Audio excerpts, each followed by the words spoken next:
Starting us off at number 10, we have Burnout 3 Takedown, and this game instantly takes me back to a time when racing games just wanted to be fun. No massive open world, no battle pass, no daily challenges, and no 15 different currencies sitting on the screen. You pick a car, start the race, and within seconds you are flying through traffic at ridiculous speeds while trying to slam another racer into a wall. The takedown system is still brilliant because crashing into other cars is actually part of the strategy. You can grind someone against a barrier, force them into oncoming traffic, shove them into another car, or wait for the perfect moment to completely destroy them at an intersection. Every successful takedown fills your boost and encourages you to stay aggressive, so the game constantly pushes you into taking more risks. The racing itself feels incredibly fast too. Traffic gets harder to read, the camera shakes, the road starts blurring around you, and you are constantly switching between boosting and avoiding a crash at the last possible second.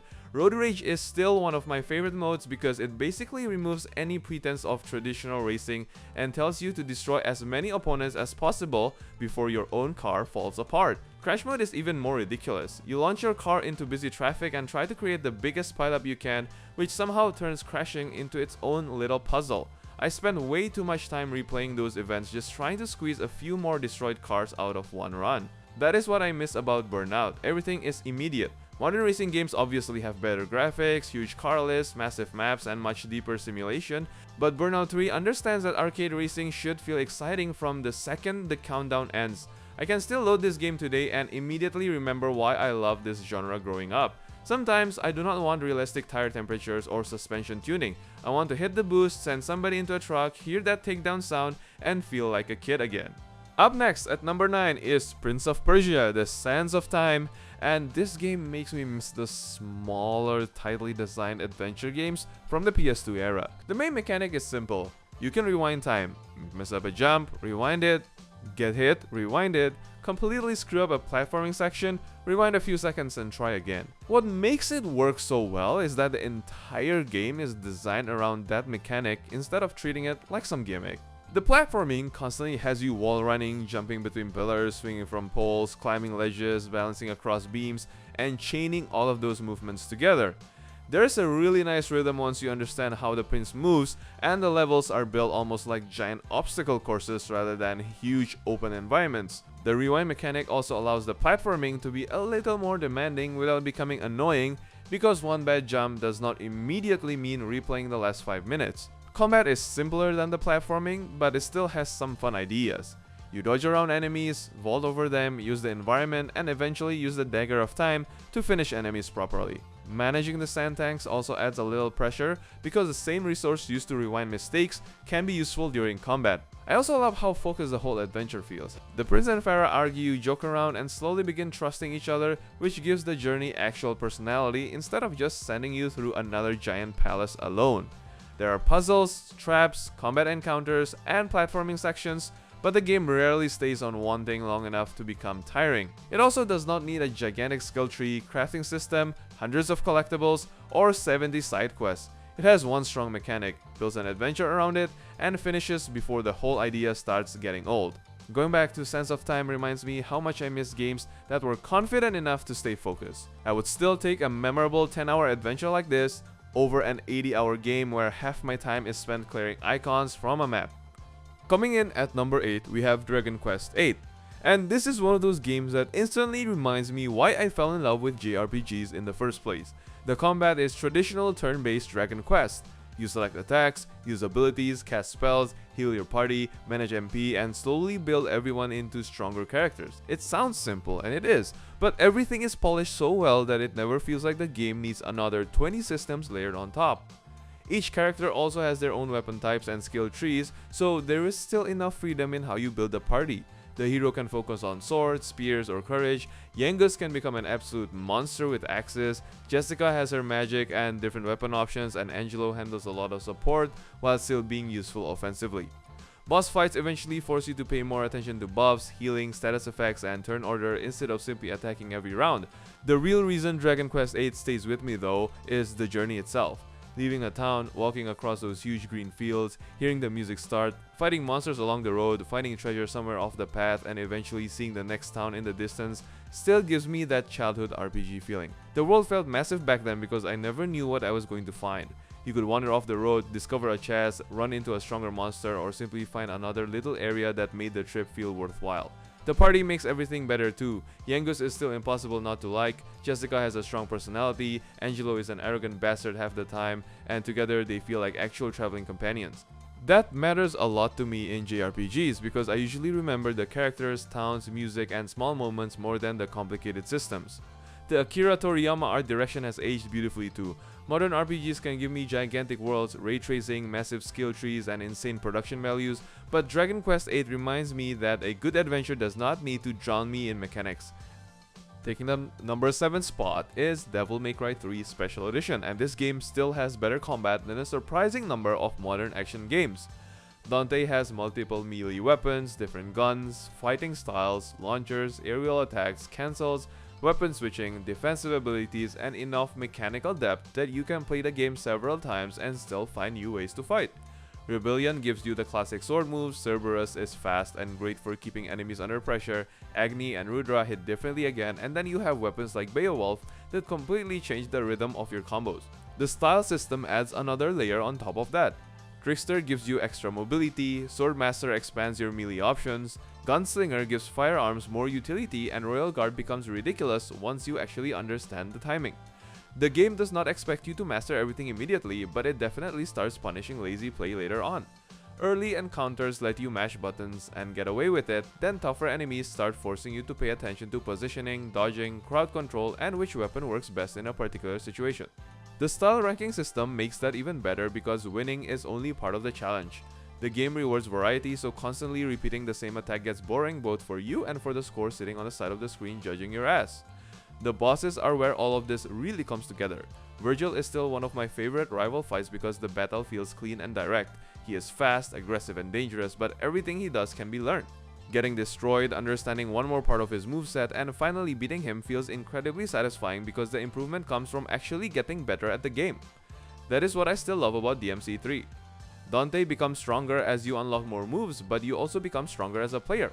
Modern action games are often smoother and easier to understand, but very few give me the same feeling of slowly learning a combat system and realizing I can do far more than I originally thought. Right in the middle at number 6 is Final Fantasy XII, and this is easily one of the most ambitious RPGs from the PS2 generation. The biggest reason is still the Gambit system, which felt strange to me at first because I was used to more traditional Final Fantasy combat, where I directly selected almost every action. Final Fantasy XII lets your party act automatically, but the important part is that you are the one deciding how that automation works. You create rules for each character. An ally drops below a certain amount of health, heal them. Someone gets poisoned, remove it. An enemy is weak to fire, cast fire. A buff wears off, cast it again. The deeper you get into the game, the more detailed your setups become, and eventually your party starts functioning like a machine you personally built. I love that feeling. A difficult fight begins, your tank keeps enemies busy, healing happens automatically, status effects get removed, weaknesses are exploited, and everything flows without needing you to constantly pause and issue commands. You can still step in manually whenever things go wrong, so the system never completely removes direct control. Hunts are where this becomes especially fun because stronger marks force you to adjust your gambits and party setup instead of using one configuration for the whole game. I also love exploring Evilise. Areas are large enough to feel open without becoming giant empty fields filled with icons. You can wander somewhere you probably should not be, encounter a monster way above your level, and immediately realize that you need to get the hell out. The license board gives you another layer of progression, while equipment, spells, techniques, and different party setups give you plenty of room to experiment. The story is more political and less emotionally direct than something like Final Fantasy X, but I appreciate that style more now than I did when I was younger. The world feels lived in, the cities are busy, different races actually exist throughout the setting, and everything feels connected. Final Fantasy XII still feels surprisingly modern today, and the Gambit system remains one of the smartest party control systems I have ever used in an RPG. Moving into number 5, we have Silent Hill 2, and this game reminds me how effective horror can be when it is willing to stay quiet. You spend a lot of time simply walking through fog-covered streets, dark apartments, abandoned hospitals, and empty hallways, and that silence is exactly what makes everything feel uncomfortable. The game gives your imagination enough space to make every corner suspicious. The radio is probably one of the simplest horror mechanics ever made. Static starts crackling whenever an enemy is nearby, so you know something is close before you can actually see it. That small detail creates more tension than a lot of giant cinematic monsters ever could. The combat itself is clumsy, but I actually think it fits the game. James is not some trained soldier. He swings a plank, uses pipes, eventually gets firearms, and generally fights like a normal person stuck in a horrible situation. Ammunition and healing items are limited enough that I still think about whether fighting an enemy is worth it, especially in tighter areas. The puzzles are another important part of the experience because they slow everything down and force you to pay attention to notes, strange objects, and environmental details. Silent Hill 2 also has several difficulty settings for puzzles and combat, which is something I still appreciate because the puzzle difficulty can genuinely change how much thinking some sections require. The story is where the game becomes unforgettable. James is dealing with grief, guilt, memories, and things he refuses to confront, and the town slowly turns those emotions into locations, characters, and monsters. Playing something like this when you are younger feels very different from returning to it later. Some scenes that originally felt strange or creepy suddenly carry much more emotional weight. That is one of my favorite parts about replaying older games. Sometimes the game stays exactly the same and you are the thing that changed. Silent Hill 2 also refuses to explain every single detail, which lets the story stay uncomfortable long after the credits. I can finish it, turn everything off, and still think about certain scenes later. That lingering feeling is what good horror should leave behind. At number 4, we have Shadow of the Colossus, and this game is one of the best examples of how powerful simplicity can be. There are 16 colossi, a massive, mostly empty world, very few traditional enemies, and almost none of the things we now expect from an open world game. You have one main objective: find each colossus, defeat it, and continue the journey. Riding aggro across the Forbidden Lands is a huge part of the experience because the world is allowed to feel empty. You travel through fields, ruins, deserts, cliffs, lakes, and enormous open areas without constantly being interrupted by collectibles or random activities. That distance gives each colossus more weight because it feels like you actually traveled somewhere to find it. The fights themselves are basically giant puzzles. First, you need to understand how the colossus behaves, then figure out how to reach its body, and finally find the weak points you need to attack. Some fights have you climbing directly up for an armor, others require using the environment, and some force you to manipulate the creature before you can even get close. The stamina system makes climbing tense because Wonder cannot hold on forever. A colossus starts shaking, your stamina drops, and suddenly you are desperately looking for somewhere safe to stand before getting launched halfway across the arena. I also love how physical everything feels. Wonder stumbles, loses his balance, grabs onto fur, and never moves like some perfect superhero. Even controlling aggro has a slightly independent feeling because the horse behaves more like an animal than a vehicle. The most memorable part is still what happens after defeating each colossus. The music changes, the creature collapses, and the victory rarely feels completely heroic.